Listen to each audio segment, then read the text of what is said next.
Hi friends, spicy kitchen ಚಾನಲ್ಗೆ ನಿಮ್ಮೆಲ್ರಿಗೂ ಸ್ವಾಗತ. ನೋಡಿ, ಇದು ಇನ್ಸ್ಟೆಂಟಾಗಿ ನೀರು ದೋಸೆ ಮಾಡೋದು ನೋಡೋಣ. ಮಾವಿನ ಹಣ್ಣಿನ ಸೀಕರಣೆ, ಇದ್ಕಿದ ಅವರೆಬೇಳೆ ಪಲ್ಯ ಮಾಡೋಣ. ಈ ನೀರು ದೋಸೆ ಜೊತೆ ತುಂಬಾ ಟೇಸ್ಟಿಯಾಗಿ ತುಂಬ ಚೆನ್ನಾಗಿರುತ್ತೆ. ಇದನ್ನು ನೀವು ಒಂದ್ಸರಿ ಈ ಥರ ಟ್ರೈ ಮಾಡಿ ನೋಡಿ. ಇಲ್ಲಿ ನೋಡಿ, ಇದ್ಕಿದ ಅವರೆಬೇಳೆ ಇದು ಒಣ ಕೊಬ್ಬರಿ ಪುಡಿ, ಒಣ ಕೊಬ್ಬರಿ, ಈರುಳ್ಳಿ, ಹಸಿಮೆಣಸಿನ್ಕಾಯಿ, ಟೊಮೊಟೊ ಇಷ್ಟು ಬೇಕು ಈ ಪಲ್ಯಕ್ಕೆ.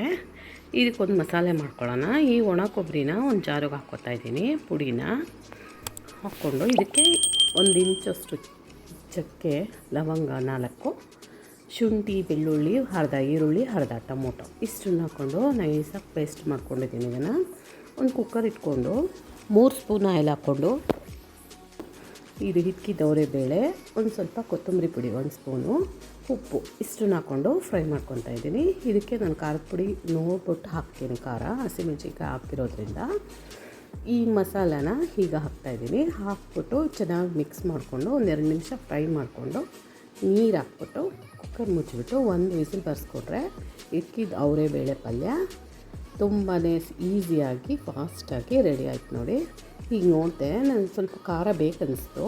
ಸ್ವಲ್ಪ ಒಂದು ಅರ್ಧ ಸ್ಪೂನಷ್ಟು ಖಾರದ ಪುಡಿ, ಕೊತ್ತಂಬರಿ ಸೊಪ್ಪು ಹಾಕ್ಕೊಂಡು ಇಳಿಸ್ಕೊಂಡ್ರೆ ರೆಡಿ ಆಯಿತು ಪಲ್ಯ. ಇಲ್ಲಿ ನೋಡಿ, ಸೀಕರಣೆ ಮಾಡೋಣ. ಇದು ರಸಪೂರಿ ಹಣ್ಣು. ಇದು ಫಸ್ಟಾಗಿ ಹುಳಿ ಇರಲ್ಲ, ತುಂಬ ಖಂಡ ಇರುತ್ತೆ. ಇದರಲ್ಲಿ ಸೀಕರಣೆ ಮಾಡಿದ್ರೆ ತುಂಬಾ ಟೇಸ್ಟಿಯಾಗಿ ಬರುತ್ತೆ ಸೀಕರಣೆ. ಮಾವಿನ ಹಣ್ಣು ಸೀಸನಲ್ಲಿ ನಮ್ಮ ಮನೇಲಿ ಚಪಾತಿಗೆ, ದೋಸೆಗೆಲ್ಲದಕ್ಕೂ ಸೀಕರಣೆನ ಮಾಡೇ ಮಾಡ್ತೀವಿ. ಇದು ನೋಡಿ, ಮಾವಿನ ಹಣ್ಣನ್ನ ಕಟ್ ಮಾಡ್ಕೊತಾ ಇದ್ದೀನಿ. ಈ ಥರ ಎಲ್ಲ ಹಣ್ಣನ್ನು ಕಟ್ ಮಾಡಿಟ್ಕೊಂಡು ಈ ಹಣ್ಣನ್ನು ಸೆಂಟ್ರಲ್ಲಿ ಈ ಥರ ಬಾಕ್ಸ್ ಟೈಪು ಕಟ್ ಮಾಡ್ಕೋಬೇಕು. ಈ ಥರ ಮಾಡೋದ್ರಿಂದ ಸೀಕರಣೆ ಮಾಡೋಕ್ಕೆ ಬೇಗನೆ ಆಗುತ್ತೆ, ಟೇಸ್ಟಿ ಆಗುತ್ತೆ. ಈ ಸ್ಪೂನ್ ಹಿಂದ್ಗಡೆಯಿಂದ ಈ ಥರ ಆ ಪಲ್ಪ್ನೆಲ್ಲ ನೀಟಾಗಿ ತೆಕ್ಕೋಬೇಕು. ಸಿಪ್ಪೆಯಿಂದ ಪಲ್ಪು ನೀಟಾಗಿ ಬರುತ್ತೆ ಸ್ಪೂನಿಂದ ತೆಗೆದ್ರೆ. ಈ ಥರ ಎಲ್ಲ ಹಣ್ಣುಗಳಿಂದ ಪಲ್ಪನ್ನು ತೆಕ್ಕೊಂಬಿಡೋಣ. ಸೀಕರಣೆ ಬೇಗ ರೆಡಿ ಆಗುತ್ತೆ. ನೋಡಿ, ಎಲ್ಲ ತೆಕ್ಕೊಂಡಿದ್ದೀನಿ. ಇದು ಆಟ ಇತ್ತಲ್ಲ, ಅದ್ರದ್ದು ಸ್ವಲ್ಪ ಸಿಪ್ಪೆ ತೆಗೆದುಬಿಟ್ಟು ಸೈಡ್ಸ್ದು ಅದನ್ನು ಕೈಯಿಂದ ಈ ಥರ ಕಿವುಚ್ಕೊಳ್ಳೋಣ. ಈ ಥರ ಮಾಡೋದ್ರಿಂದ ಸೀಕರಣೆ ಗ್ರೇವಿ ಈ ಥರ ತುಂಬಾ ಟೇಸ್ಟಿಯಾಗಿ ಬರುತ್ತೆ.